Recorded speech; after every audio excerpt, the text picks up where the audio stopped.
Sarah Moreau se tenait devant le grand miroir de la chambre principale, lissant d'une main nerveuse le devant de sa blouse blanche impeccablement repassée. À 32 ans, elle dégageait une aura de professionnalisme raffine, ses cheveux châtains auburn relevés en une queue de cheval lisse et élégante. Kinésithérapeute dans l'une des cliniques les plus réputées de Paris, elle avait travaillé sans relâche pendant 10 ans pour se forger une solide réputation. Aujourd'hui, une opportunité excitante se profilait à l'horizon, un mélange d'anticipation et d'appréhension lui nouant l'estomac. Inspirant profondément, Sarah se prépara pour la conversation qu'elle allait avoir avec son mari, Thomas. Elle savait qu'il pourrait ne pas saisir l'importance de ce voyage imminent, mais elle était déterminée à le convaincre, avec logique et persuasion. D'un dernier regard dans le miroir, elle se tourna et descendit l'escalier menant à leur appartement haussmannien dans le quartier de Montmartre. Thomas Moreau, 35 ans, était assis à la table de la cuisine, les sourcils froncés, penche sur un ensemble de plans architecturaux. En tant que chef de chantier expérimenté, il prenait un fier plaisir dans son attention aux détails et sa capacité à transformer des visions architecturales en réalité tangible. Il leva les yeux quand Sarah entra, un sourire chaleureux illuminant son visage malgré la fatigue visible dans son regard.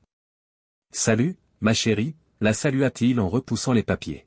« Comment s'est passée ta journée ?» Sarah lui rendit son sourire, bien qu'il n'atteignît pas tout à fait ses yeux. « Bien, » répondit-elle d'un ton mesure. « Écoute, Thomas, il y a quelque chose dont je dois te parler. » Le sourire de Thomas s'estompa légèrement, sentant la gravité dans sa voix. « Bien sûr, qu'est-ce qu'il y a ?» Sarah s'assit en face de lui, ses doigts jouant inconsciemment avec le bord d'un set de table. « On m'a offert une opportunité incroyable, » commença-t-elle, son excitation perçant malgré ses efforts pour rester calme. « Il y a un séminaire de développement professionnel d'une semaine à Megève le mois prochain, et le docteur Évrard m'a personnellement recommandé pour y assister. » Les sourcils de Thomas se haussèrent de surprise. « Megève ? Ça sonne cher, » dit-il, une note d'inquiétude dans la voix. « Et une semaine entière ? De quoi parle exactement ce séminaire ? » Sarah se pencha en avant, ses yeux brillants d'enthousiasme. « C'est l'occasion d'apprendre des techniques de pointe auprès des meilleurs dans le domaine, » expliqua-t-elle. « Je pourrais présenter mon expertise en étirements innovants. Ça pourrait booster ma carrière de manière spectaculaire. » Thomas écouta, son expression se faisant de plus en plus soucieuse. Il passa une main dans ses cheveux courts bruns, un geste que Sarah connaissait bien comme signe de malaise. « Je ne sais pas, Sarah, » dit-il lentement. « On économisait pour rénover l'appartement, comme on en a parlé. Une semaine à Megève ne cadre pas vraiment avec notre budget en ce moment. » Sarah sentit une pointe d'irritation. Elle s'attendait à une résistance, mais espérait plus de soutien. « Ce n'est pas un voyage futile, » rétorqua-t-elle, son ton se durcissant. « C'est un investissement dans mon avenir, dans notre avenir. Les contacts que je pourrais nouer là-bas pourraient ouvrir des portes incroyables. » Thomas soupira, reculant légèrement de la table. « Je comprends, mais on a des responsabilités ici.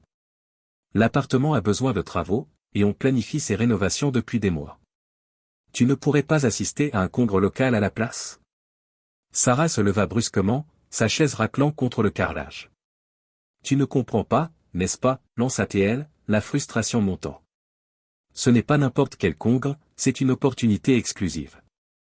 Le docteur Évrard ne recommande pas n'importe qui pour ces événements. » Tandis qu'elle parlait, Sarah se dirigea vers le coin de la cuisine où sa valise était posée contre le mur. Elle se mit à fouiller dedans, vérifiant sa liste de bagages. Les yeux de Thomas se plissèrent en voyant la valise élégante et coûteuse, bien loin de leur équipement de voyage habituel et pratique. « Quand as-tu acheté cette valise ?» demanda-t-il, la suspicion tintant sa voix. Sarah leva à peine les yeux. « Oh, la semaine dernière. J'avais besoin de quelque chose de plus professionnel pour ce genre d'occasion. » Thomas se leva, s'approchant pour inspecter le contenu. Ses sourcils se froncèrent en apercevant des étiquettes encore attachées à des vêtements de sport haut de gamme neufs. « Et tout ça ?» questionna-t-il, désignant les articles. « Ça ne ressemble pas à tes tenues de travail habituelles. » Sarah se redressa, une pointe défensive dans sa posture. « C'est un séminaire de haut niveau, Thomas. Il faut que je sois à la hauteur. Tu sais à quel point l'apparence compte dans ces milieux professionnels. » Thomas croisa les bras, son inquiétude se muant en scepticisme évident. « Tout ça semble un peu excessif pour un séminaire de développement professionnel, Sarah. Et tu dis que le docteur Évrard t'a recommandé personnellement ? N'est-ce pas lui avec qui tu travailles tard sur ce nouveau programme pour patients? Les yeux de Sarah lancèrent des éclairs. Qu'est-ce que tu insinues exactement, Thomas, demanda-t-elle, sa voix basse et tendue. Je n'insinue rien, répondit Thomas, bien que son ton suggéra le contraire. J'ai juste du mal à comprendre pourquoi tu dois passer une semaine seule avec ton patron à Megève pour ce que tu prétends être du développement professionnel. La tension dans la pièce grimpa d'un cran. Sarah claqua la valise, se tournant pour faire face à Thomas. Je n'arrive pas à croire que tu sois si peu soutenant, s'exclama-t-elle, sa voix montant. C'est une énorme opportunité pour moi, et tout ce que tu fais, c'est remettre en question mes motivations et mon intégrité. Thomas leva les mains en geste d'apaisement, mais sa mâchoire était crispée avec obstination. J'essaie juste de comprendre, Sarah. Tout ça sort de nulle part, et ça ne colle pas. On est censé être une équipe, prendre des décisions ensemble. Au lieu de ça, tu fais tes valises pour un voyage dont je n'ai rien su jusqu'à maintenant. Le visage de Sarah rougit de colère. Une équipe? C'est ce qu'on est, rétorqua-t-elle avec amertume. Parce que de mon point de vue, on dirait que tu essaies de me retenir. J'ai des ambitions, Thomas. Je veux progresser dans ma carrière. Si tu ne peux pas soutenir ça, peut-être qu'on a des problèmes plus graves que ce voyage. Les mots planèrent lourdement entre eux. Thomas fixa Sarah, la douleur et la confusion se disputant dans ses yeux. Pendant un instant, il sembla sur le point de dire quelque chose pour combler le fosse grandissant, mais Sarah se détourna, attrapant sa valise avec brusquerie. J'ai besoin d'air, marmonna-t-elle, sortant en trompe de la cuisine et montant les escaliers, laissant Thomas seul, déconcerté et de plus en plus suspicieux après leur échange houleux. Le bruit de la porte de la chambre claquant résonna dans l'appartement. Thomas s'effondra sur sa chaise à la table de la cuisine, se frottant les tempes pour tenter de comprendre ce qui venait de se passer. La Sarah avec qui il venait de se disputer semblait une étrangère, défensive, dédaigneuse, et totalement réticente à considérer ses préoccupations. Ils avaient toujours formé une équipe, soutenant les rêves l'un de l'autre et prenant des décisions ensemble. Quand cela avait-il changé? Thomas ne pouvait se débarrasser du sentiment qu'il y avait plus dans ce séminaire à Megève que ce que Sarah avouait. La valise neuve et chère, les vêtements de sport design, l'attitude méprisante envers leur plan financier soigneusement établi, rien de tout cela ne correspondait à la femme pratique et attentionnée qu'il avait épousée. Au fil des minutes, l'esprit de Thomas vagabonda à travers des souvenirs récents, cherchant des indices qu'il aurait pu manquer. Les heures de travail prolongées de Sarah, ses textos et appels constants avec le docteur Évrard, les subtiles modifications dans son apparence et son attitude, tout cela prenait soudain une signification nouvelle et troublante. À l'étage, Sarah s'appuya contre la porte fermée de la chambre, son cœur battant la chamade. Elle n'avait pas prévu que la conversation dégénérait si vite, mais les questions de Thomas l'avaient prise au dépourvu. Un mélange de culpabilité et de défi tourbillonnait dans sa poitrine tandis qu'elle repassait leur dispute en esprit. Une partie d'elle savait que les préoccupations de Thomas étaient valides, ils avaient toujours été prudents avec leurs finances, planifiant leur avenir ensemble. Mais ces derniers temps, Sarah se sentait étouffée par la prévisibilité de leur vie. Le séminaire à Megève représentait plus que du développement professionnel, c'était un avant-goût de l'excitation et du luxe qu'elle avait commencé à désirer ardemment, rappelant les escapades spontanées qu'elle imaginait dans les Alpes françaises, loin des routines parisiennes. Se dirigeant vers la salle de bain attenante, avec l'intention de laver le stress de la confrontation sous une douche chaude, Sarah aperçut son téléphone sur la table de nuit. L'écran s'alluma avec une notification de message, le nom du docteur Évrard clignotant brièvement avant de s'éteindre. Sarah hésita, jetant un « il » vers la porte fermée. Elle pouvait entendre Thomas bouger en bas, probablement en train de digérer ce qui s'était passé. Avec un petit soupir, elle prit le téléphone, tapant rapidement une réponse à son patron avant de pénétrer dans la salle de bain. Sous le jet d'eau chaude, Sarah tenta d'apaiser la voix de la culpabilité dans sa tête. Elle se convainquit que Thomas ne comprenait simplement pas les pressions de sa carrière, le besoin de saisir les opportunités quand elles se présentaient. Mais au fond d'elle, elle savait qu'elle franchissait une ligne qui pourrait endommager irrémédiablement les fondations de confiance dans leur mariage. Pendant que Sarah se douchait, Thomas était assis à la table de la cuisine, fixant le téléphone qu'elle avait laissé derrière elle dans sa hâte de s'éloigner de lui. Il remarqua qu'il s'allumait sans cesse avec des notifications, chacune envoyant une pointe d'inquiétude dans son ventre. La confiance entre eux, autrefois inébranlable, semblait maintenant fragile et tendue. Avec chaque instant qui passait, la distance entre Sarah et Thomas grandissait, non seulement physiquement mais émotionnellement. Les graines du doute et de la trahison avaient été semées, préparant le terrain pour une confrontation qui briserait la vie qu'ils avaient construite ensemble. Le doux bourdonnement de la douche emplissait la salle de bain à l'étage tandis que Sarah laissait l'eau chaude cascader sur elle, espérant qu'elle emporterait l'attention de sa dispute avec Thomas. En bas, Thomas était assis à la table de la cuisine, son esprit un tourbillon d'émotions conflictuelles. Le bruit répétitif du téléphone de Sarah sur le comptoir finit par percer ses pensées troublées. Thomas jeta un regard à l'appareil, observant notification après notification illuminer l'écran, chacune semblant le narguer, insinuant des secrets juste hors de sa portée. Il n'avait jamais été du genre à envahir la vie privée de Sarah, croyant que la confiance était la pierre angulaire de leur relation. Mais maintenant, avec la suspicion rongeant ses entrailles, il se retrouvait à lutter contre un dilemme moral. « Ce n'est pas bien », murmura-t-il pour lui-même. « Je ne devrais même pas y penser. » Mais les notifications persistantes continuaient, chacune ressentie comme un coup de marteau sur les bases de la confiance qu'il croyait inébranlable. Avec une profonde inspiration, Thomas prit une décision qui changerait irrémédiablement le cours de leur mariage. Sa main tremblant légèrement, il attrapa le téléphone de Sarah. Un mélange de culpabilité et de détermination se disputait en lui tandis qu'il le déverrouillait avec le code qu'il connaissait par ses la date de leur anniversaire de mariage. Alors que l'écran d'accueil apparaissait, les yeux de Thomas furent immédiatement attirés par l'application de messagerie, où une chaîne de messages non lus du docteur Evrard l'attendait.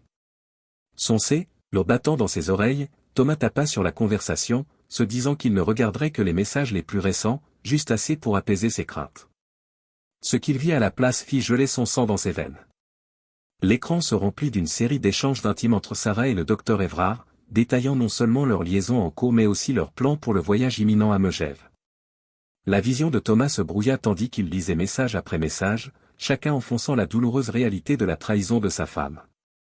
Un message du docteur Evrard ressortait particulièrement, « Hâte de revoir tes techniques d'étirement dans le jacuzzi. » Thomas ne soupçonnait rien, hein? Thomas se sentit comme s'il avait reçu un coup de poing dans l'estomac. Le rejet désinvolte de leur mariage, la moquerie de sa confiance c'était presque trop à supporter. Ses mains tremblant plus violemment maintenant, Thomas navigua rapidement vers l'application email, transférant les messages incriminants à lui-même. Il savait qu'il aurait besoin de preuves, bien que l'idée d'avoir besoin de preuves de l'infidélité de sa femme le rende malade.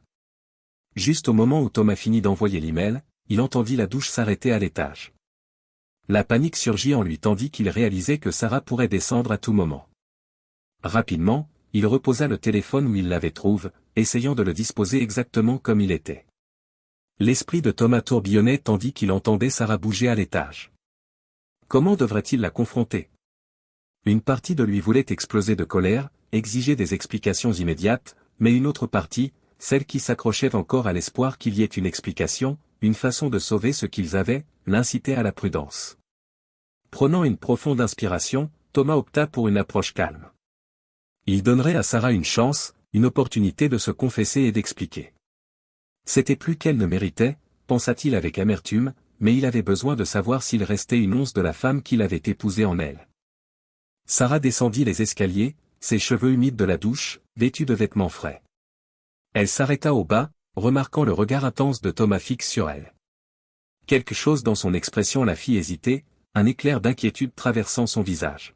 « Sarah » commença Thomas, sa voix stable malgré le tumulte intérieur. « On doit parler. » Sarah s'approcha avec prudence, sentant le changement d'atmosphère. « À propos de quoi ?» demanda-t-elle, essayant de garder un ton léger. Thomas rencontra ses yeux, cherchant tout signe de la femme qu'il pensait connaître. « Je pense que tu sais de quoi, » dit-il calmement. « Je te donne une chance, Sarah, une chance d'être honnête avec moi sur ce qui se passe vraiment. » La façade nonchalante de Sarah se fissura légèrement, un éclair de panique traversant ses traits avant qu'elle ne reprenne contenance. « Je ne sais pas de quoi tu parles, Thomas, dit-elle, mais sa voix manquait de conviction. « Ne mens pas, interrompit Thomas, son calme glissant un instant. « Ne me mens plus. Je sais pour toi et le docteur Evrard. Je sais pour la liaison. » Le visage de Sarah pâlit, ses yeux s'écarquillant de choc. Pendant un moment, elle sembla à court de mots, sa bouche s'ouvrant et se fermant sans son. Puis, comme si un interrupteur avait été actionné, son expression se durcit. « Tu as fouillé dans mon téléphone, accusa-t-elle, sa voix montant d'indignation. « Comment oses-tu envahir ma vie privée comme ça ?» Thomas rit sans humour. « C'est ce qui te dérangeait ? Ta vie privée ? Il secoua la tête avec incrédulité. Qu'en est-il de nos UX, Sarah? Qu'en est-il de la confiance qu'on a construite pendant des années? La défiance de Sarah sembla s'effriter un instant, la culpabilité traversant son visage, mais elle fut rapidement remplacée par une détermination froide, presque cruelle. D'accord, cracha-t-elle. Tu veux la vérité? Oui, j'ai une liaison avec Évrard depuis 6 mois maintenant. La confirmation, bien qu'attendue, frappa Thomas comme un coup physique. Il recula légèrement, s'agrippant au bord du comptoir de la cuisine pour se soutenir. 6 mois, répéta-t-il, sa voix à peine un murmure. Sarah, semblant enhardie par son aveu, poursuivit. Oui, 6 mois. Et tu sais quoi? Je n'arrive pas à croire à quel point tu as été aveugle. Toujours si concentre sur ton travail, sur notre vie confortable. Elle prononça le mot avec un ricanement. As-tu déjà arrêté de penser que peut-être je voulais plus? Que ton mode de vie ennuyeux et prévisible ne me suffisait pas? Chaque mot était comme un poignard perçant le brouillard de choc dans l'esprit de Thomas. Il fixa Sarah, la reconnaissant à peine. Comment peux-tu dire ça? Demanda-t-il, sa voix épaisse d'émotion. On a construit cette vie ensemble. On avait des plans, des rêves. Tes plans, Thomas. Tes rêves, coupa Sarah. Et mes ambitions à moi? Évrard comprend CA. Il me pousse à être meilleur, à vouloir plus. Thomas se redressa, une vague de colère brisant enfin son choc. Et ce voyage à Megève, je suppose que c'est tout pour ton développement de carrière, hein? Sarah eut la décence de sembler légèrement honteuse un instant, mais elle se reprit vite. C'est une opportunité, Thomas. Que je ne vais pas rater juste parce que tu ne peux pas le gérer. Le gérer? La voix de Thomas monta pour la première fois. Tu as une liaison avec ton patron de mari, Sarah. Tu me mens depuis des mois. Comment suis-je censé gérer ça exactement? Sarah se dirigea vers les escaliers, vers sa valise emballée. Je n'attends pas que tu comprennes, dit-elle froidement. Mais j'y vais. Si tu ne peux pas l'accepter, peut-être qu'on doit réévaluer ce mariage tout entier. Thomas la regarda avec incrédulité tandis que Sarah rassemblait ses affaires. Si tu pars pour ce voyage, Sarah, c'est fini entre nous, dit-il, sa voix basse et ferme. Je le pense. C'est ton choix, ton mariage ou ta liaison. Sarah s'arrêta à la porte, sa main sur la poignée. Pendant un bref instant, Thomas crut voir un éclair d'hésitation dans ses yeux. Mais elle se tourna, le fixant d'un regard dur. Admets-le, Thomas, dit-elle, sa voix teintée d'une finalité cruelle. Tu n'es tout simplement pas assez ambitieux pour quelqu'un comme moi. Évrard comprend ma valeur. Sur ces mots, elle ouvrit la porte d'un coup et sortit, laissant Thomas seul dans les décombres de leur mariage brise. Le claquement de la porte résonna dans l'appartement, une finalité qui semblait marquer la fin de tout ce en quoi Thomas avait cru. Il resta là, clos sur place, tandis que le bruit du moteur de la voiture de Sarah démarrant puis s'éloignant parvenait à ses oreilles. L'esprit de Thomas vacillait, essayant de traiter l'énormité de ce qui venait de se produire. La femme qu'il avait aimée, en qui il avait confiance, avec qui il avait construit une vie pendant des années, non seulement l'avait trahi, mais l'avait fait avec une cruauté qu'il n'aurait jamais imaginé possible chez elle. Ces paroles d'adieu résonnaient dans ses oreilles, chaque syllabe un couteau se tordant dans son cœur, tu n'es tout simplement pas assez ambitieux pour quelqu'un comme moi. Évrard comprend ma valeur. Les mots tournaient en boucle dans sa tête, le moquant, défiant tout ce qu'il pensait savoir de leur relation. Thomas tituba jusqu'au canapé, s'y effondrant tandis que le poids complet de la trahison de Sarah s'abattait sur lui. Des heures passèrent, la lumière dehors s'estompant alors que le soir tombait. Thomas resta sur le canapé, son esprit un tourbillon chaotique de souvenirs et de questions. Comment avait-il manqué les signes? Y avait-il des signaux d'alarme qu'il avait ignorés dans sa confiance, dans sa complaisance? La Sarah qu'il pensait connaître semblait maintenant une étrangère, remplacée par quelqu'un de froid et calculateur. À mesure que le choc s'estompait, une nouvelle émotion commença à prendre le dessus, la colère. Colère contre Sarah pour sa trahison, colère contre le docteur Évrard pour son rôle dans la destruction de leur mariage, et colère contre lui-même pour avoir été si aveugle. Avec cette colère vint une résolution. Thomas savait qu'il ne pouvait pas simplement rester assis et laisser Sarah le piétiner. Il devait se protéger, rassembler des preuves, contre-attaquer. Les premiers rayons de l'aube filtraient à travers les fenêtres quand Thomas remua enfin de sa position sur le canapé. Il n'avait pas fermé, son esprit trop occupé à formuler des plans et des stratégies. Tandis qu'il se levait, chaque muscle de son corps protestait, raide des heures d'inactivité. Thomas se traîna jusqu'à la cuisine, allant mécaniquement à travers les gestes de préparer du café. Tandis que l'arôme riche emplissait l'air, il se surprit à fixer son téléphone dans sa main, le pouce planant sur un contact qu'il n'avait pas rappelé depuis des années, Michel Johnson. Michel avait été un ami proche à l'université, et ils avaient gardé un contact sporadique au fil des ans. Thomas savait que Michel était devenu détective privé, spécialisé dans les cas d'infidélité. L'ironie ne lui échappait pas qu'il se trouvait maintenant dans le besoin de tels services.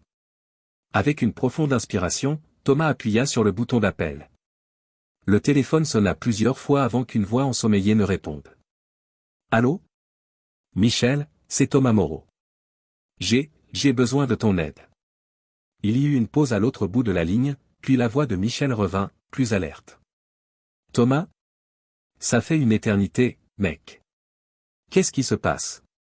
Tu vas bien ? » Thomas déglutit difficilement, la réalité de la situation le frappant de nouveau tandis qu'il se préparait à prononcer les mots à voix haute. « Pas vraiment, Michel. Ma femme, Sarah, a une liaison avec son patron. J'ai besoin de conseils pour rassembler des preuves légalement. » L'inspiration brusque de Michel fut audible. « Thomas, je suis vraiment désolé. Écoute, pourquoi ne viens-tu pas chez moi ? On peut en parler face à face. Ce n'est pas le genre de conversation à avoir au téléphone. » Une heure plus tard, Thomas se trouva assis dans le bureau modeste de Michel chez lui. Michel écouta attentivement tandis que Thomas déversait toute l'histoire sordide, son visage se faisant de plus en plus grave. Quand Thomas finit, Michel s'adossa à sa chaise, une expression pensive sur le visage. « Je comprends pourquoi tu veux rassembler des preuves, Thomas, mais je dois te prévenir, la vengeance n'est pas toujours douce. Elle peut te consumer, te transformer en quelqu'un que tu ne reconnais pas. » Thomas hocha la tête, reconnaissant l'avertissement. « J'apprécie, Michel, mais j'ai besoin de me protéger. Sarah a déjà montré qu'elle est prête à mentir et à manipuler. Je dois être préparé. » Michel soupira mais hocha la tête. « D'accord, je t'aiderai à documenter la liaison discrètement. Mais promets-moi que tu réfléchiras soigneusement avant d'utiliser quoi que ce soit. Parfois, le chemin de la grande classe est le meilleur, même quand c'est le plus dur à emprunter. » Thomas accepta, et ils passèrent l'heure suivante à discuter de moyens légaux et éthiques de rassembler des preuves. Michel fournit à Thomas des ressources et des contacts, incluant le nom d'une avocate en divorce réputée. En quittant la maison de Michel, Thomas ressentit un petit sentiment de soulagement. Il avait un plan maintenant, une ligne d'action. Ce n'était pas grand-chose, mais c'était un début.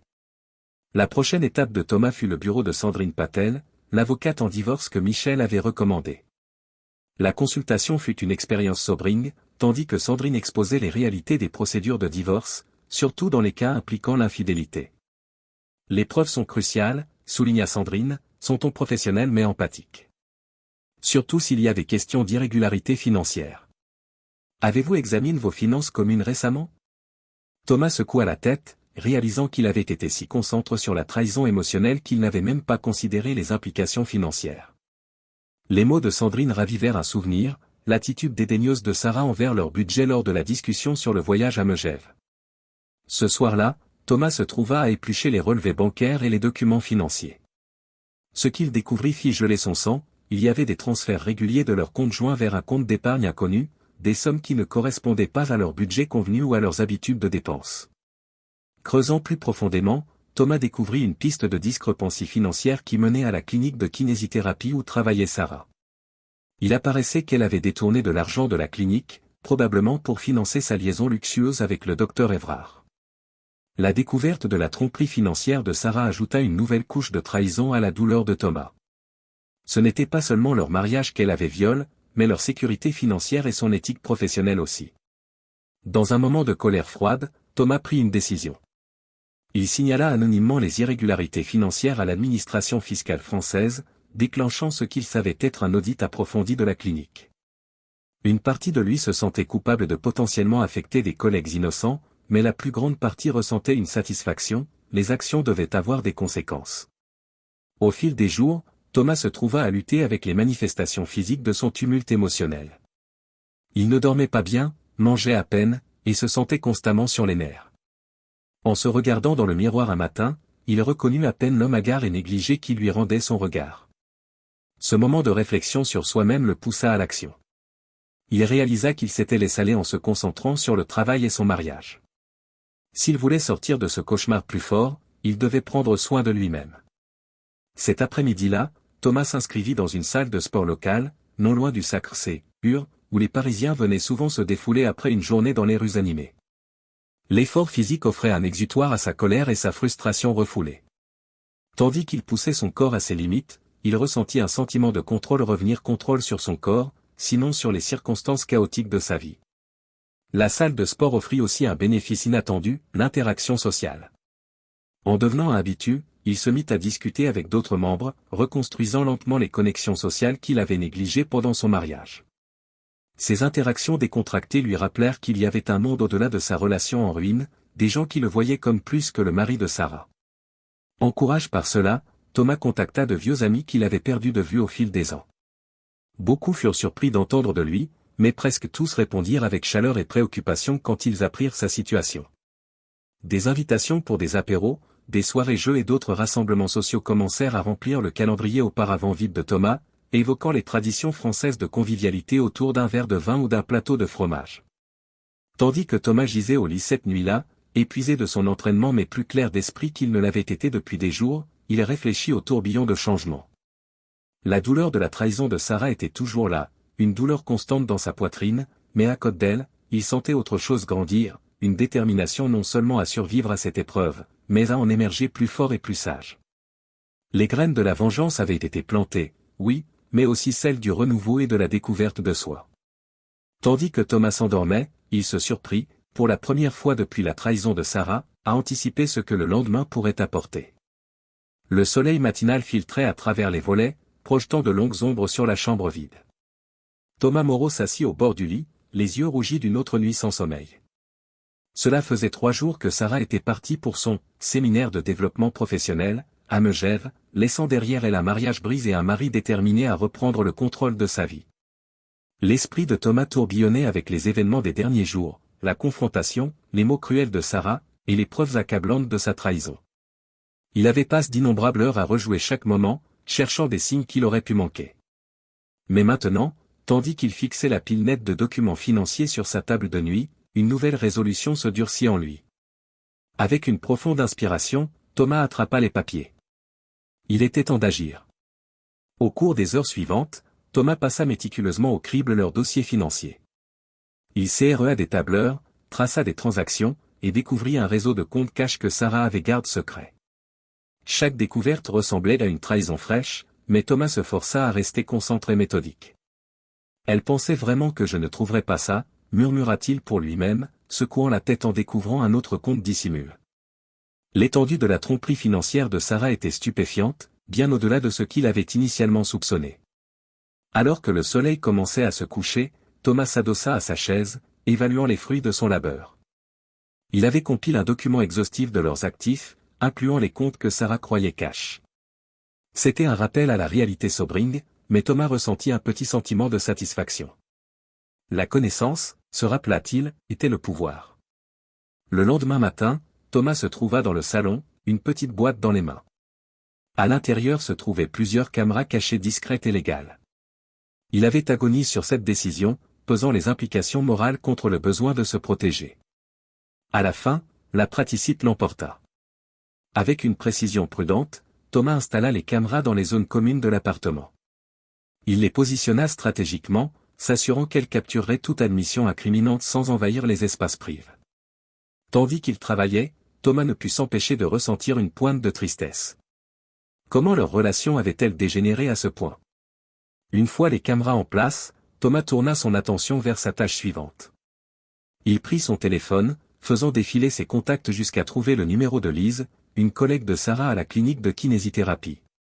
Prenant une profonde inspiration, il appuya sur le bouton d'appel. « Allô ? Lise, c'est Thomas, le mari de Sarah, dit-il, forçant un ton joyeux dans sa voix.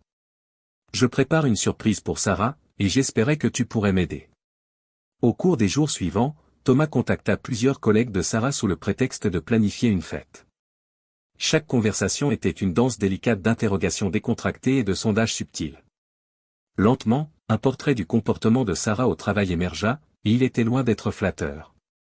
Oh, tu sais Sarah, rit nerveusement une collègue, toujours en train de réorganiser son emploi du temps pour travailler sur ce projet spécial avec le docteur Évrard. Une autre fut plus directe, pour être honnête, Thomas, certains d'entre nous s'inquiètent. On dirait que Sarah passe plus de temps avec le docteur Évrard qu'avec ses patients ces derniers temps. Chaque révélation était un couteau dans le de Thomas, mais il persévéra. Il apprit que Sarah avait manipulé les plannings des patients, négligeant ses devoirs pour passer plus de temps avec le docteur Évrard. L'impact de leur liaison sur la vie professionnelle de Sarah était choquant. Tandis que Thomas assemblait les informations de ses collègues, une nouvelle idée se forma. Il pensa à la femme du docteur Évrard, Caroline, une figure proéminente dans les cercles caritatifs locaux, souvent impliquée dans des événements à la Fondation du Louvre ou des galas pour la Croix-Rouge. Savait-elle de l'infidélité de son mari? Avec des mains tremblantes, Thomas compila un dossier de taille de la liaison.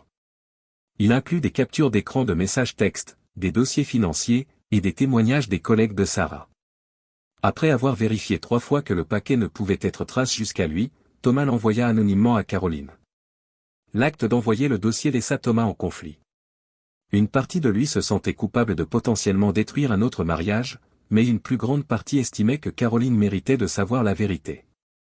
Tandis qu'il déposait le paquet dans la boîte aux lettres, Thomas murmura une excuse silencieuse à la femme qu'il n'avait jamais rencontrée. Dans les jours qui suivirent, Thomas se trouva à lutter avec le poids de ses actions. La colère et la douleur étaient toujours là, mais maintenant teintées d'un sentiment d'inquiétude. Allait-il trop loin? La vengeance était-elle vraiment la réponse? Cherchant un exutoire constructif pour ses émotions tumultueuses, Thomas commença à faire du bénévolat dans un refuge local pour victimes de violences domestiques, situé dans le quartier de Belleville, connu pour sa diversité et ses initiatives communautaires.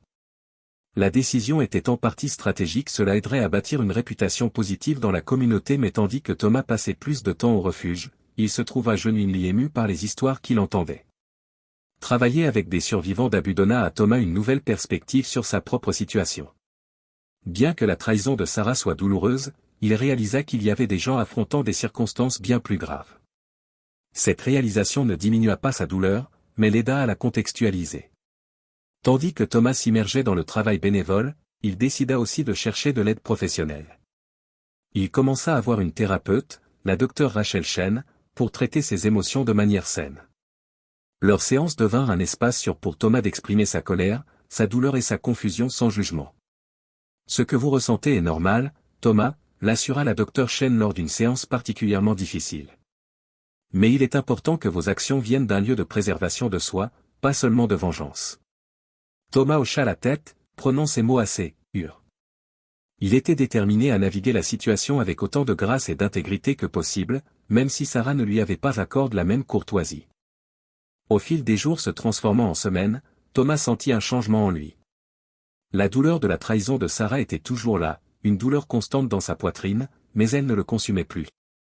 Au lieu de cela, elle alimenta une détermination tranquille à reconstruire sa vie à ses propres termes. La tempête silencieuse de la contre-attaque de Thomas gagnait en force, ses effets se propageant de manière qu'il ne pouvait encore prévoir. Tandis qu'il s'allongeait au lit chaque nuit, Thomas se trouvait à la fois redoutant et anticipant le retour éventuel de Sarah. La confrontation qui attendait serait difficile, mais Thomas se sentait préparé. Il avait surmonté le choc initial de la trahison et en était sorti plus fort, plus résilient. Avec cette nouvelle force, Thomas se prépara pour les défis à venir. La tempête qu'il avait mise en motion était sur le point d'éclater, et il était prêt à affronter ce qui viendrait ensuite.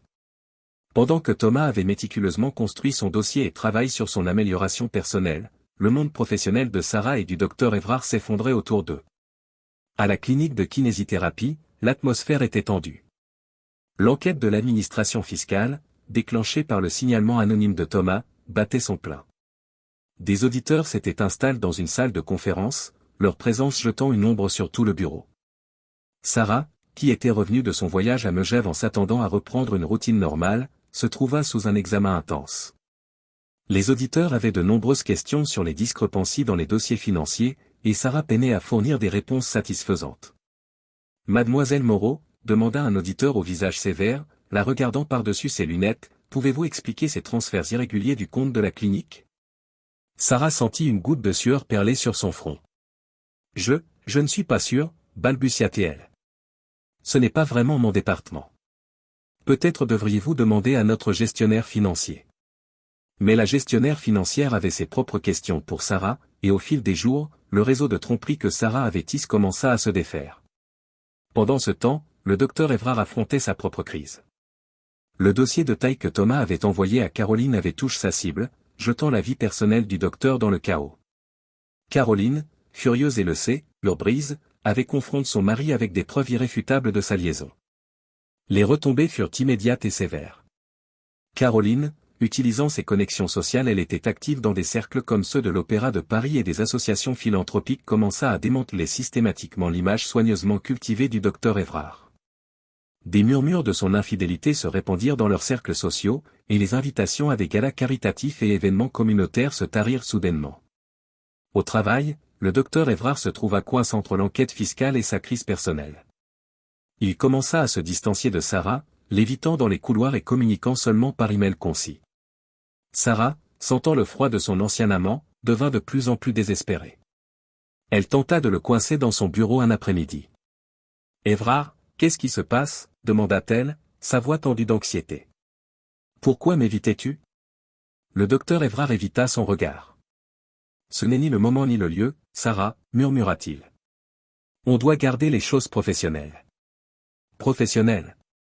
La voix de Sarah monta, attirant des regards curieux de collègues passants. Après tout ce qu'on a traversé ?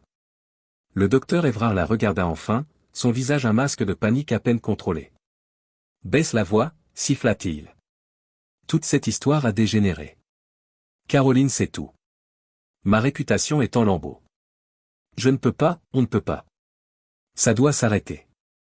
Sarah le fixa avec incrédulité, le poids complet de ses choix s'abattant sur elle. Tandis que le docteur Évrard la poussait hors de son bureau, elle réalisa que son monde soigneusement construit s'effondrait autour d'elle. Le changement dans la dynamique entre Sarah et le docteur Évrard ne passa pas inaperçu auprès de leurs collègues. Les murmures qui avaient commencé comme de simples ragots de bureau prirent un ton plus sérieux. Les collègues de Sarah, armes de la connaissance de ses pratiques non éthiques, commencèrent à documenter ses fautes. Lise, la collègue que Thomas avait initialement contactée, se trouva dans un dilemme moral. Elle avait toujours apprécié Sarah, mais les preuves de négligence des patients étaient trop graves pour être ignorées. Avec un C, lourd, elle compila un rapport détaillant la manipulation des plannings de patients par Sarah et le soumit au conseil de la clinique. Tandis que le monde professionnel de Sarah se resserrait autour d'elle, un autre coup était en route. Thomas, opérant toujours anonymement, signala au conseil de l'ordre des kinésithérapeutes la négligence de Sarah envers ses patients au profit de son agenda personnel. Le conseil prit l'allégation au sérieux, lançant une enquête formelle sur la conduite de Sarah. Des investigateurs commencèrent à interviewer les patients, à examiner des dossiers, et à observer le travail de Sarah de première main. Les effets de la négligence de Sarah devinrent bientôt apparents.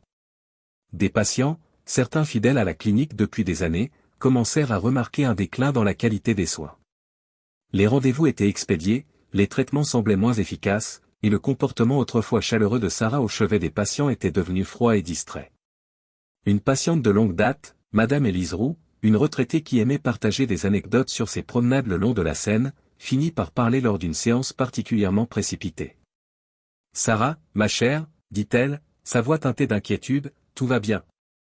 Vous semblez différente ces derniers temps. » Sarah, prise au dépourvu par la question directe, sentit une boule se former dans sa gorge. « Je vais bien, Madame Roux, parvint-elle à dire. Juste un peu occupée avec un nouveau projet. Mais Madame Roux n'était pas convaincue. Après son rendez-vous, elle demanda à parler à un autre kinésithérapeute, citant des préoccupations sur son plan de traitement. Cette scène se répéta à plusieurs reprises au cours des semaines suivantes. Les patients commencèrent à demander d'autres thérapeutes, et les plaintes s'accumulèrent sur le bureau du directeur de la clinique. La réputation autrefois solide de la clinique commença à souffrir. Des médecins locaux qui avaient longtemps référé leurs patients à la clinique commencèrent à hésiter. Le docteur Thibault, un chirurgien orthopédiste respecté, exprima ses préoccupations lors d'une réunion du personnel à l'hôpital voisin. « Je ne sais pas ce qui se passe là-bas, dit-il en fronçant les sourcils, mais j'ai eu 3 patients se plaindre de leurs expériences le mois dernier. Jusqu'à ce qu'ils règlent ce qui se passe, je pense qu'on devrait considérer d'autres options pour les références en kinésithérapie. » L'effet boule de neige était en pleine force. Tandis que la réputation de la clinique souffrait, la pression sur Sarah s'intensifia. Elle se trouva à travailler des heures plus longues, essayant désespérément de rattraper son retard avec sa charge de patients tout en répondant aux questions des auditeurs fiscaux et des investigateurs du conseil. Le stress commença à faire des ravages. Sarah, autrefois connue pour ses mains stables et son calme, se mit à commettre des erreurs. Lors d'une séance, distraite par un autre texto de son avocat, elle appliqua trop de pression lors d'une manipulation, causant une douleur considérable à son patient. Le patient, un athlète universitaire en récupération d'une blessure à l'épaule, hurla de douleur. « Bon sang, qu'est-ce que c'était » s'exclama-t-il, serrant son épaule. « Ça fait vraiment mal. » Sarah, horrifiée par son erreur, tenta de s'excuser, mais le mal était fait. Le patient partit en colère, et dans les heures qui suivirent, une plainte formelle fut déposée auprès du conseil de la clinique. Cet incident fut la goutte d'eau. Le conseil de la clinique, déjà sous pression des enquêtes en cours, convoqua une réunion d'urgence. La décision fut unanime, Sarah serait mise en congé administratif en attendant l'issue de l'enquête formelle sur sa conduite. Tandis que Sarah vidait son bureau, le poids complet de ses actions sembla enfin la frapper. Ses collègues, qu'elle avait autrefois considérés comme des amis, détournaient maintenant les yeux tandis qu'elle passait. Le docteur Évrard, l'homme pour qui elle avait tout risque, était introuvable. Avec sa boîte en carton d'objets personnels dans les bras, Sarah sortit de la clinique, incertaine si elle y reviendrait un jour. Les retombées professionnelles de ses choix étaient complètes, laissant sa carrière en ruine et son avenir incertain. Tandis qu'elle rentrait chez elle en voiture, Sarah ne put s'empêcher de se demander comment les choses avaient spiralé si loin hors de contrôle. Elle ignorait que le règlement de compte personnel qui l'attendait à la maison rendrait ses ennuis professionnels pâles en comparaison. Les mains de Sarah tremblaient tandis qu'elle insérait sa clé dans la serrure de la porte d'entrée. Le trajet de retour de la clinique avait été un flou, son esprit tourbillonnant des événements de la journée. Tandis qu'elle poussait la porte, elle fut frappée par un silence étrange qui semblait imprégner l'appartement. « Thomas » appela-t-elle, sa voix résonnant dans le foyer vide. Il n'y eut pas de réponse. Sarah se dirigea vers la cuisine, ses talons claquant sur le parquet. Tandis qu'elle tournait le coin, elle se figea. Sur l'îlot de la cuisine gisait une pile de papiers. Soncée, le battant, elle s'approcha lentement, devinant déjà ce qu'il pouvait être. La feuille du dessus confirma ses craintes, des papiers de divorce. Les jambes de Sarah flanchèrent, et elle s'effondra sur un tabouret proche. Avec des mains tremblantes, elle commença à feuilleter les documents, chaque page un témoignage accablant de la destruction de son mariage. Mais ce n'était pas seulement les papiers de divorce qui firent geler le sang de Sarah. Attache à eux se trouvait un épais dossier étiqueté « Preuve ». Avec une horreur croissante, Sarah tourna page après page d'informations damnantes, capture d'écran de ses messages intimes avec le docteur Évrard, relevés bancaires montrant sa tromperie financière, et déclarations de ses collègues détaillant ses fautes professionnelles. « Oh mon Dieu !» murmura Sarah, sa voix à peine audible. Comment Thomas a-t-il découvert tout ça? Comme en réponse à sa question non dite, elle entendit la porte d'entrée s'ouvrir. Les pas de Thomas résonnèrent dans l'appartement, stables et déterminés. Sarah leva les yeux tandis qu'il entrait dans la cuisine, son visage un masque de détermination calme. « Bonjour, Sarah » dit Thomas, sa voix dépourvue d'émotion. « Je vois que tu as trouvé les papiers. » Sarah se leva, ses jambes instables. « Thomas, je peux expliquer. »« Peux-tu » interrompit Thomas, son ton tranchant. « Peux-tu expliquer la liaison, le détournement de fonds, la façon dont tu as négligé tes patients et détruit ta réputation professionnelle ?» Sarah tressaillit à chaque accusation, réalisant l'étendue complète de la connaissance de Thomas. Elle l'avait sous-estimé, cru trop confiant, trop aveugle pour découvrir ses tromperies. Maintenant, face aux conséquences de ses actions, elle ressentit un besoin désespéré de reprendre le contrôle de la situation. « Tu as fouillé dans mes messages privés » accusa-t-elle, essayant de rassembler une indignation droite. « Tu m'as espionné. » Le rire de Thomas fut froid et sans humour. « C'est ce sur quoi tu te concentres? Ta vie privée ?» Il secoua la tête avec incrédulité.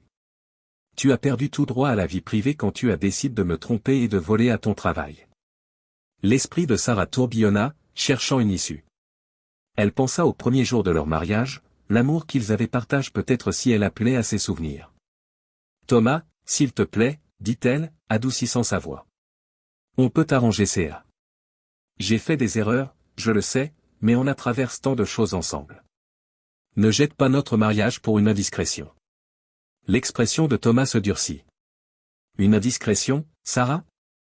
Tu entretiens une liaison depuis des mois. Tu m'as menti, vole de l'argent, négligé tes patients.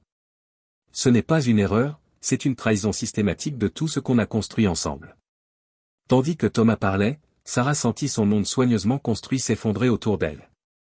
La réalité de ses actions, exposée par les mots de Thomas, la frappa de plein fouet. Dans une tentative désespérée de reprendre un peu de contrôle, elle riposta. « Tu veux savoir pourquoi je l'ai fait » cria-t-elle, sa composure enfin brisée. « Parce que tu n'étais jamais là, toujours à travailler, toujours concentre sur tes précieux projets de construction. » Évrard me faisait me sentir vivante, appréciée.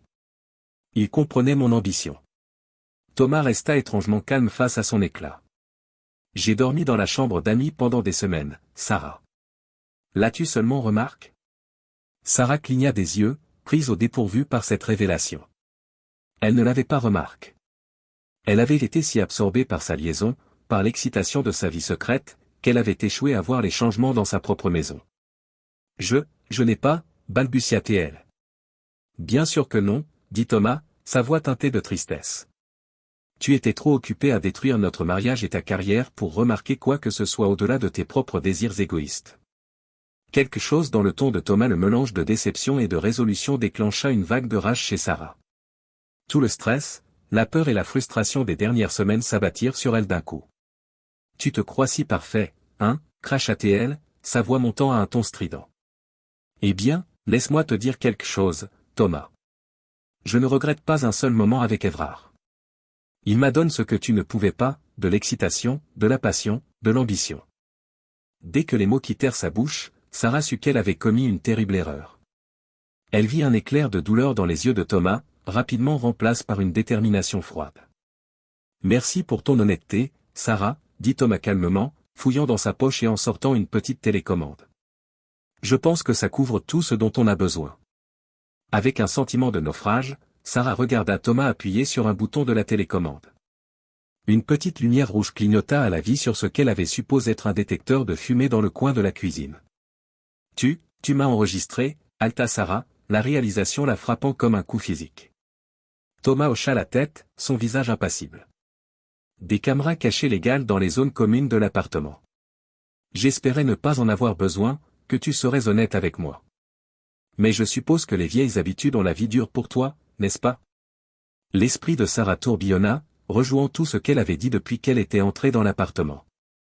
Avec horreur, elle réalisa qu'elle avait involontairement confessé à la fois la liaison et le détournement de fonds, tout capture en caméra.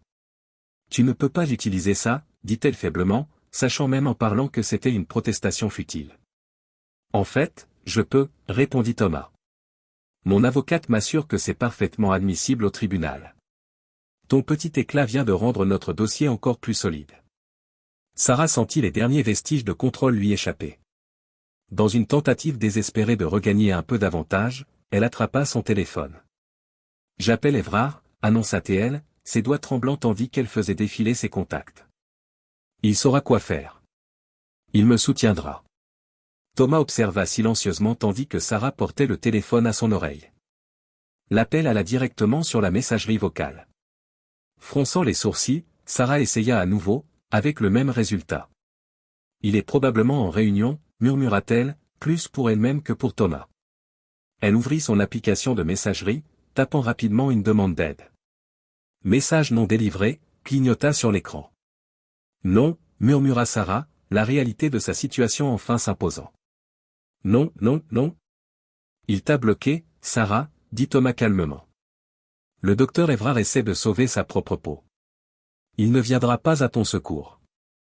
Sarah s'effondra au sol, son téléphone glissant de sa main. Elle leva les yeux vers Thomas, le voyant clairement pour la première fois depuis des mois. Parti était l'homme qu'elle avait écarté comme ennuyeux et sans ambition. À sa place se tenait quelqu'un de plus fort, plus résolu qu'elle ne lui avait jamais accordé. « Qu'est-ce qui se passe maintenant » demanda-t-elle, sa voix à peine un murmure. Thomas ramassa les papiers de divorce du comptoir. « Maintenant, tu signes CA.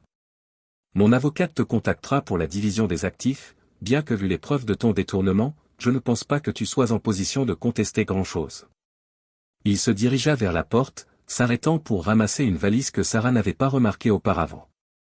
Je déménageais, annonça-t-il. J'ai trouvé un appartement. Tu peux rester ici pour l'instant, mais avertissement, vu ta situation financière, je doute que tu puisses te le permettre longtemps. Sarah regarda, engourdie de choc, tandis que Thomas se dirigeait vers la porte d'entrée. Il se tourna une dernière fois, sa main sur la poignée. Je t'aimais, Sarah, dit-il doucement. Je t'aurais donné le monde si tu l'avais seulement demandé. Au lieu de ça, tu as choisi de le prendre pour toi-même, peu importe qui tu blessais dans le processus. J'espère que ça en valait la peine. Sur ces mots, Thomas sortit, fermant la porte doucement derrière lui. Le clic doux du verrou résonna dans l'appartement vide, une ponctuation finale sur la fin de leur mariage. Sarah resta sur le sol de la cuisine, entourée des preuves de ses trahisons et des ruines de la vie qu'elle avait si imprudemment détruite. Tandis que la réalité de sa situation s'installait sur elle comme un lourd linceul, elle réalisa que ses actions impulsives lui avaient coûté tout, son mariage, sa carrière, sa réputation, et son avenir. Dans l'obscurité croissante de l'appartement qu'elle ne pouvait plus se permettre, Sarah Moreau affronta les conséquences de ses actions seule, l'architecte de sa propre chute. Le palais de justice se dressait devant Sarah, sa façade imposante un rappel stark de la gravité de sa situation. Elle lissa sa veste de tailleur, une pièce de designer qui semblait maintenant un reliquat d'une vie différente. À ses côtes se tenait Marc Delacroix, l'avocat agressif en divorce qu'elle avait engagé dans un dernier effort pour sauver quelque chose des décombres de sa vie. Souviens-toi, murmura Marc tandis qu'il montait les marches du palais de justice, on peint Thomas comme contrôlant et abusif. Tes actions étaient une tentative désespérée d'échapper à son oppression. Reste fidèle à l'histoire. Sarah hocha la tête, essayant d'apaiser la nausée montant dans sa gorge. Elle savait que c'était un mensonge, une fabrication née du désespoir, mais cela semblait sa seule chance. Tandis qu'ils entraient dans la salle d'audience, les yeux de Sarah trouvèrent immédiatement Thomas. Il était assis à la table du plaignant, sa posture détendue mais alerte. Les mois depuis leur séparation l'avaient changé, il paraissait plus en forme, plus confiant. La vue envoya un pan à travers le lourd de Sarah, un mélange de regret et de quelque chose d'inconfortablement proche de l'attraction. Les procédures commencèrent, et Marc lança son plaidoyer d'ouverture avec un flair théâtral. Il tissa un conte d'une épouse opprimée poussée à des mesures désespérées par son mari contrôlant. Sarah observa les visages du jury, espérant voir de la sympathie, mais ne trouva que du scepticisme. Puis ce fut le tour de Thomas. Son avocate, une femme composée nommée Jeanne, commença à présenter méthodiquement des preuves. Sarah sentit le sang quitter son visage tandis que des captures d'écran de ses messages intimes avec le docteur Évrard étaient affichées sur un grand écran. Les expressions des membres du jury se durcirent tandis qu'ils lisaient les échanges d'Annan.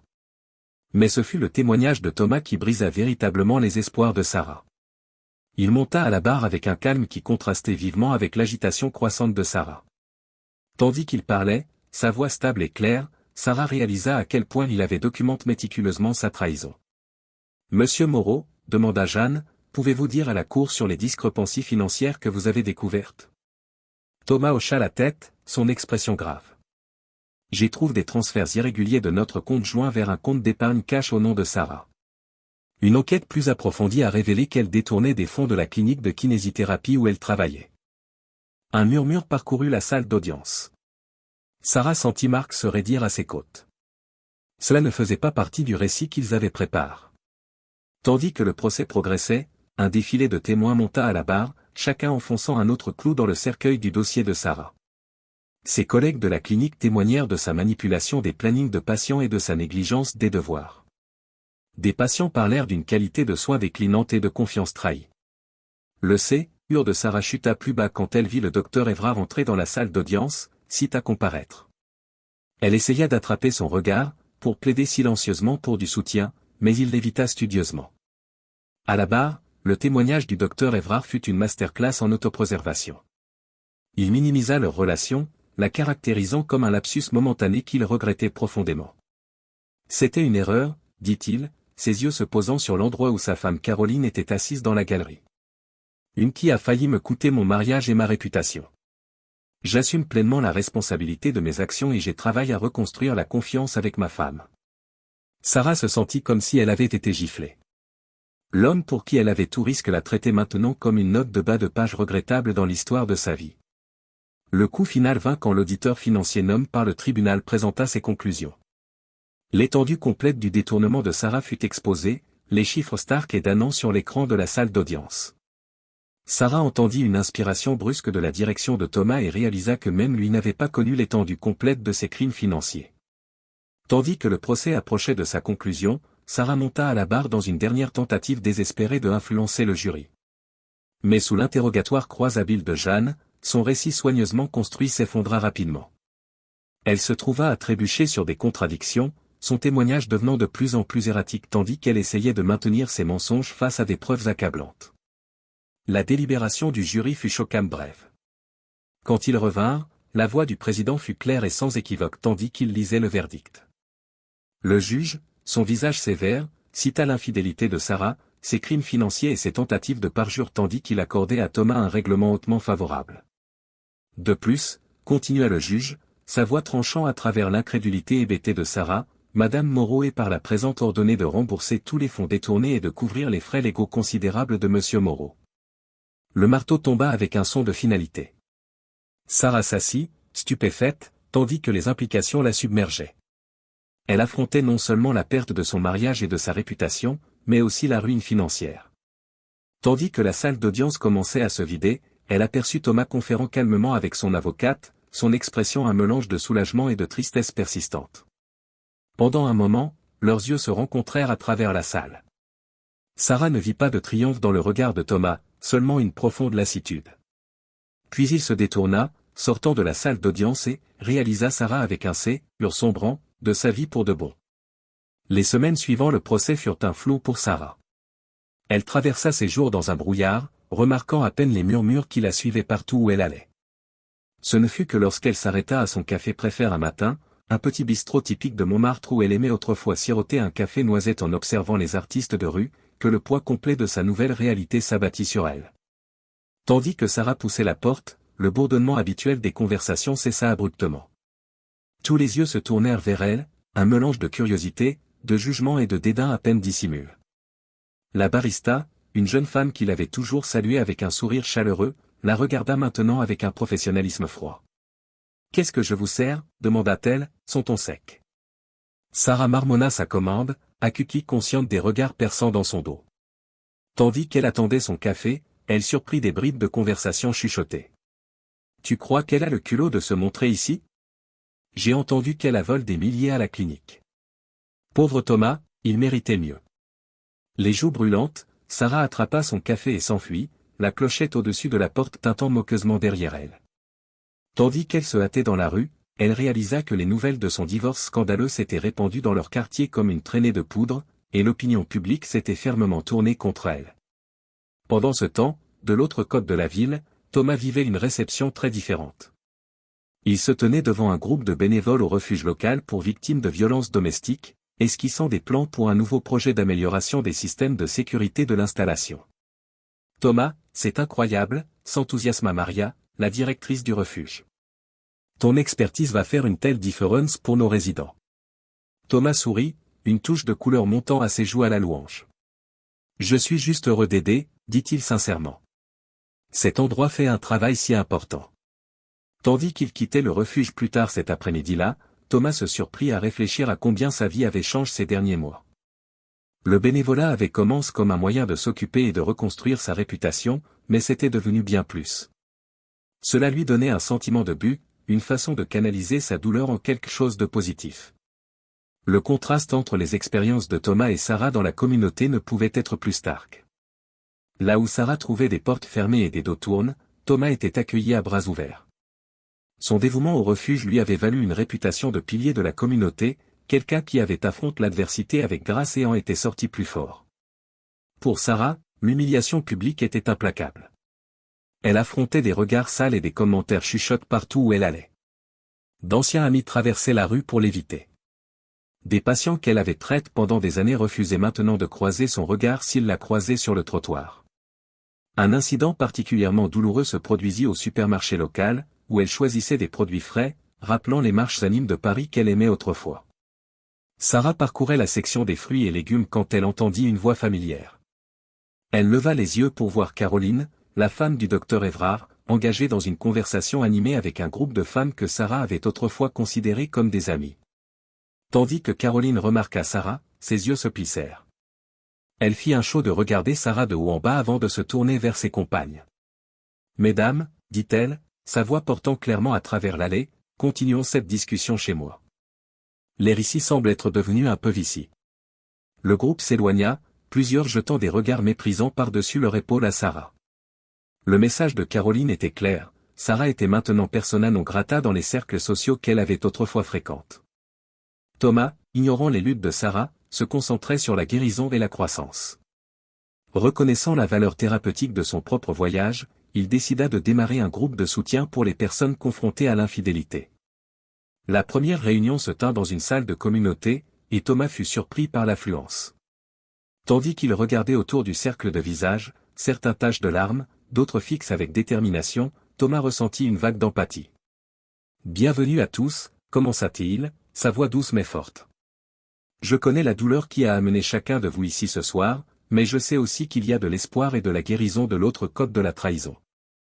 Nous sommes ici pour nous soutenir mutuellement à travers ce voyage. » Les réunions du groupe devinrent rapidement un point culminant de la semaine de Thomas. Il y avait quelque chose de profondément guérisseur à partager son histoire et à écouter les autres qui comprenaient vraiment. Cela fournissait un exutoire constructif pour la douleur et la colère persistante, permettant à Thomas de traiter ses émotions de manière saine.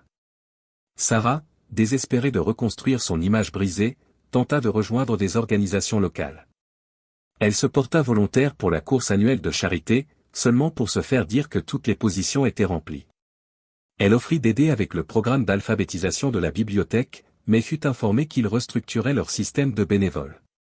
Chaque rejet était poli mais ferme, laissant Sarah sans doute qu'elle n'était plus bienvenue dans la communauté qu'elle avait autrefois appelée maison. Tandis que l'automne se transformait en hiver, l'isolement de Sarah grandit. Elle passait la plupart de son temps seule dans l'appartement qu'elle pouvait à peine se permettre, ne sortant que lorsque nécessaire. Le contraste avec sa vie précédente occupée, sociale, remplie de ce qu'elle avait pensé être un but était stark et douloureux. Thomas, en revanche, trouvait son calendrier de plus en plus rempli. Entre son bénévolat, le groupe de soutien, et un focus renouvelé sur sa carrière, il avait à peine un moment pour ruminer le passe. Son voyage de guérison et de croissance n'était pas passé inaperçu. Un matin frisqué de décembre, Thomas fut surpris de trouver un journaliste du journal local attendant dehors le refuge. Monsieur Moreau, appela le jeune reporter, se hâtant pour rattraper Thomas. Je suis Jacques du Parisien. On aimerait faire un article sur votre travail ici au refuge et votre groupe de soutien. Seriez-vous prêt à vous asseoir pour une interview? Thomas hésita, mal à l'aise avec l'idée de publicité, mais Maria, entendant l'échange, intervint avec enthousiasme. Oh, Thomas, tu dois le faire. Pense à combien de gens tu pourrais aider en partageant ton histoire. À Contrec, Thomas accepta. L'article résultant, publié une semaine plus tard, était un compte rendu élogieux du voyage de Thomas de Marie trahi à leader communautaire. Il détaillait son bénévolat, le succès de son groupe de soutien, et la croissance personnelle qu'il avait accomplie face à l'adversité. L'article fut le sujet de conversation de la ville, cimentant davantage la réputation positive de Thomas. Pour Sarah, qui lut l'article avec un mélange de regret et de ressentiment, c'était un rappel douloureux de tout ce qu'elle avait perdu. Tandis qu'elle était assise dans son appartement calme, le journal froid sur ses genoux, Sarah fut forcée de confronter les conséquences complètes de ses actions. Elle avait non seulement perdu son mariage et sa carrière, mais aussi sa place dans la communauté.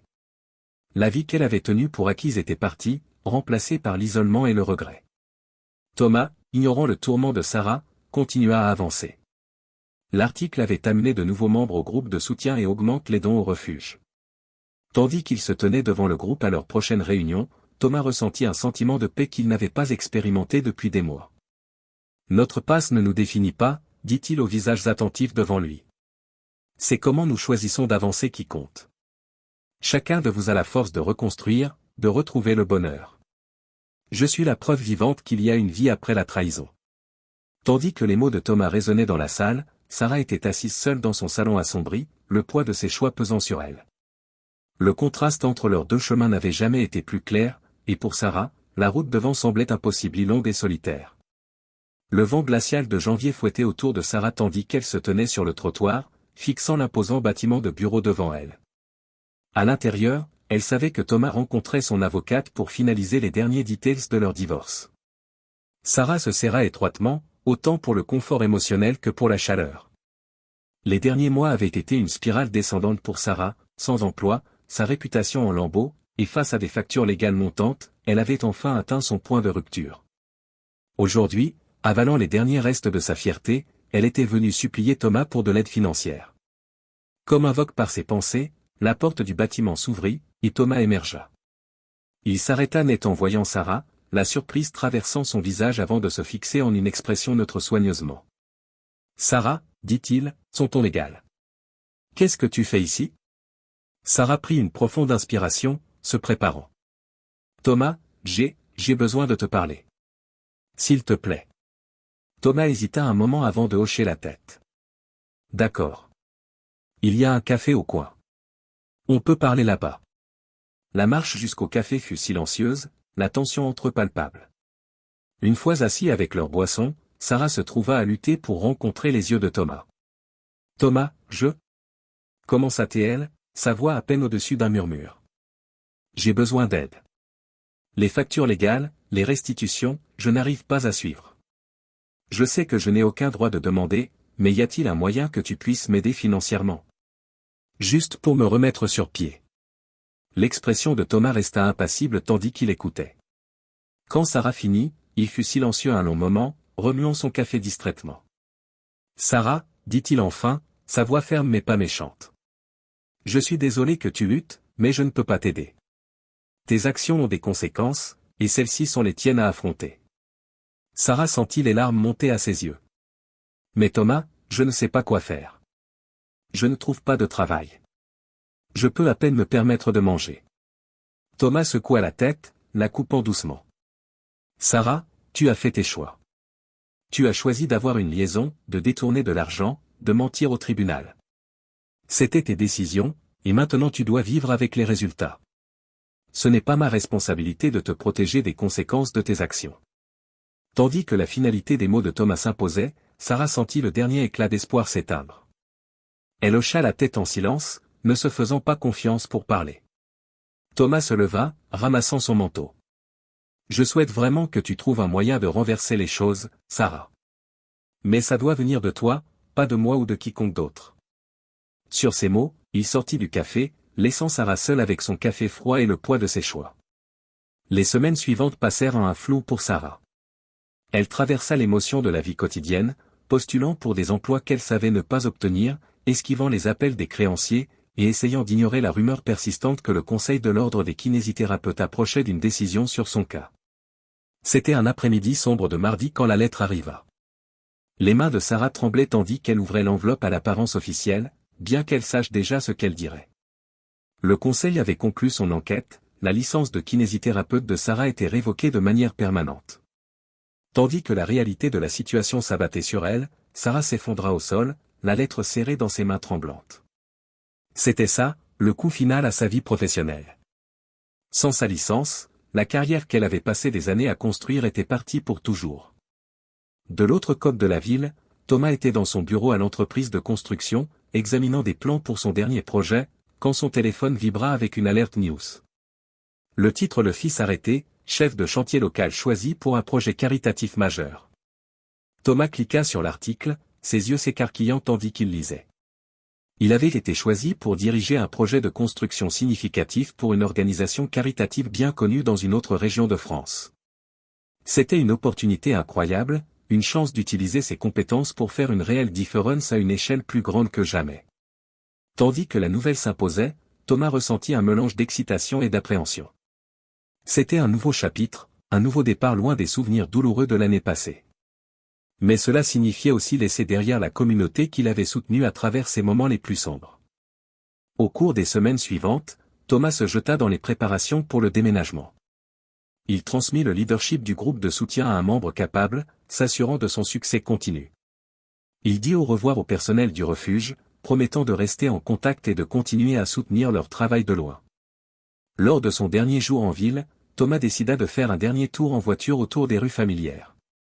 Tandis qu'il passait devant son ancien appartement, celui de Sarah maintenant, il fut surpris de voir un panneau « À vendre » dans la cour. Sur une impulsion, il se gara. Sarah était dans la cour avant, parlant à un agent immobilier, quand elle repéra la voiture de Thomas. Elle se figea, le regardant sortir et s'approcher. Tu vends l'appartement, demanda Thomas, son ton neutre. Sarah hocha la tête, incapable de rencontrer ses yeux. Je dois. Je ne peux plus me le permettre. Et avec tout ce qui s'y passe, il est temps d'un nouveau départ. Thomas fut silencieux un moment, contemplant la vue de la maison qu'ils avaient autrefois partagée, maintenant un symbole de tout ce qui avait changé. Je quitte la ville, dit-il enfin. J'ai eu une offre d'emploi dans une autre région. Je commence le mois prochain. Sarah leva les yeux, surprise et quelque chose comme du regret traversant son visage. Oh, dit-elle doucement. Félicitations, Thomas. Tu le mérites. Un silence awkward tomba entre eux, lourd de mots non dits et d'histoires partagées. Thomas se dandina inconfortablement, soudain incertain pourquoi il s'était arrêté. Merci, dit-il enfin. J'espère que les choses s'arrangent pour toi, Sarah. Je le pense vraiment. Sarah hocha la tête, clignant des larmes. Thomas, commença-t-elle, puis hésita. Je sais que ça ne change rien, mais je suis désolé pour tout. L'expression de Thomas s'adoucit légèrement. J'appréciais ça, Sarah. Et tu as raison, ça ne change pas ce qui se passe. Mais j'espère que tu peux apprendre de ça et trouver un moyen d'avancer. Tandis que Thomas se tournait pour partir, Sarah appela, sa voix tremblante. Thomas, attends. Je sais que je n'ai aucun droit de demander ça, mais y a-t-il une chance, n'importe quelle chance, qu'on puisse réessayer? J'échange, je le jure. J'ai appris ma leçon. Thomas s'arrêta, le dos tourné à Sarah. Pendant un instant fugace, il se rappela les bons moments qu'ils avaient partagés dans cet appartement, les rêves qu'ils avaient construits ensemble. Mais ensuite, les souvenirs de trahison, de mensonges et de cruauté affluèrent. Il se tourna pour faire face à Sarah, son expression compatissante mais ferme. Sarah, je suis désolé, mais non. Trop de choses se sont passées. Je t'ai pardonné, ou du moins j'y travaille. Mais le pardon ne signifie pas la réconciliation. On ne peut pas revenir en arrière. Le visage de Sarah s'effondra, les derniers vestiges d'espoir s'évanouissant de ses yeux. Je comprends, murmura-t-elle. Thomas hocha la tête, puis marcha vers sa voiture. Tandis qu'il ouvrait la porte, il regarda en arrière une dernière fois. Au revoir, Sarah. Je souhaite vraiment que tu trouves la paix. Sur ces mots, Thomas monta dans sa voiture et s'éloigna, laissant Sarah debout seule dans la cour de l'appartement qui avait autrefois été leur maison. Tandis que la voiture de Thomas disparaissait au coin, Sarah ressentit un profond sentiment de finalité la submerger. C'était ça, la dernière fois qu'elle verrait jamais l'homme qu'elle avait si cavalièrement trahi. Elle se tourna vers l'agent immobilier, essuyant une larme égarée. Désolé pour Céa. Où en étions-nous? Pendant ce temps, Thomas roulait à travers la ville, son esprit un tourbillon d'émotions. Il ressentait un sentiment de clôture après sa rencontre avec Sarah, mais aussi une détermination renouvelée à embrasser ce nouveau chapitre de sa vie. Il se gara à son appartement, où des boîtes étaient empilées proprement, prêtes pour le déménagement. Tandis qu'il sortait de la voiture, son téléphone vibra avec un texto de son nouvel employeur, confirmant les details de sa date de début. Thomas sourit, sentant une vague d'excitation pour l'avenir. Il était sur le point de répondre quand il remarqua une figure approchant, un coursier avec une enveloppe à l'apparence officielle. Thomas Moreau, demanda le coursier. Oui, c'est moi, répondit Thomas, perplexe. Signez ici, s'il vous plaît, dit le coursier, tendant un clipboard. Thomas signa et prit l'enveloppe, sa curiosité piquée. Tandis que le coursier s'éloignait, il la déchira, ses yeux s'écarquillant tandis qu'il lisait le contenu. C'était un avis du parquet, indiquant que Sarah était inculpée de charges fédérales liées à ses crimes financiers à la clinique. Le procureur contactait Thomas en tant que témoin potentiel. Thomas s'appuya contre sa voiture, le poids de cette nouvelle information s'installant sur lui. Il ressentit un mélange complexe d'émotions, choc, tristesse, et un sentiment de justice rendue. Tandis que le soleil commençait à se coucher, projetant de longues ombres à travers la rue, Thomas prit une décision. Il coopérerait avec le parquet si nécessaire, mais il ne laisserait pas ce développement dérailler ses plans. Il avait une nouvelle vie qui l'attendait, et il était temps de l'embrasser pleinement. Thomas prit une profonde inspiration, rangea la vie dans sa poche, et entra dans son appartement. Il avait du packing à finir et un avenir à préparer. Tandis qu'il fermait la porte derrière lui, il ressentit un sentiment de paix s'installer sur lui. Quels que soient les défis à venir, il était prêt à les affronter. De l'autre côté de la ville, ignorant la tempête légale sur le point de s'abattre sur elle, Sarah était assise seule dans son appartement vide, entourée des vestiges de son ancienne vie. Tandis que la réalité de sa situation s'imposait, elle réalisa que les conséquences de ses actions étaient loin d'être terminées. La route devant serait dure, mais pour la première fois, elle comprenait vraiment que c'était une route qu'elle devrait parcourir seule. Tandis que la nuit tombait sur la ville, deux vies qui avaient autrefois été entrelacées continuaient sur leur chemin séparé. Thomas regardant vers un avenir brillant de possibilités, et Sarah affrontant la tâche daunting de reconstruire sa vie depuis zéro. L'histoire de leur mariage s'était terminée, mais pour tous les deux, un nouveau chapitre venait juste de commencer.